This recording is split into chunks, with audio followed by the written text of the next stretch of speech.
મહિલા સશક્તિકરણ અને નારી શક્તિને આર્થિક રીતે પગભર બનાવવાના ઉમદા હેતુ સાથે કાર્યરત રોટરી ક્લબ ઓફ અંકલેશ્વરના permanent project rotary women empowerment centre ખાતે પ્રમાણપત્ર વિતરણ સમારંભ યોજાયો હતો. સેન્ટરમાં સફળતાપૂર્વક સિલાઈ કામની તાલીમ પૂર્ણ કરનાર 87 જેટલી વિદ્યાર્થીનીઓને મહાનુભાવોના હસ્તે સર્ટિફિકેટ એનાયત કરવામાં આવ્યા હતા.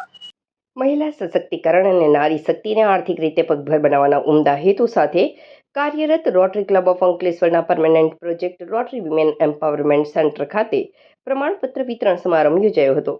સેન્ટરમાં સફળતાપૂર્વક સિલાઈ કામની તાલીમ પૂર્ણ કરનાર 87 જેટલી વિદ્યાર્થીનીઓને મહાનુભાવોના હસ્તે સર્ટિફિકેટ એનાયત કરવામાં આવ્યા હતા.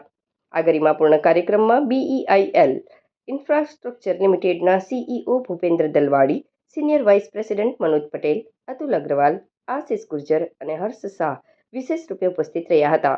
તેમણે તાલીમ મેળવનાર તમામ મહિલાઓને પ્રોત્સાહિત કરી ભવિષ્યમાં આત્મનિર્ભર બનવા માટેની શુભેચ્છાઓ પાઠવી હતી. કાર્યક્રમમાં રોટરી ક્લબ ઓફ અંકલેશ્વરના president Pankaj Bharwada, secretary Vipin Nair, past president Sunil Neve, Pratik Mavani અને મનીષ શાહ હાજર રહ્યા હતા.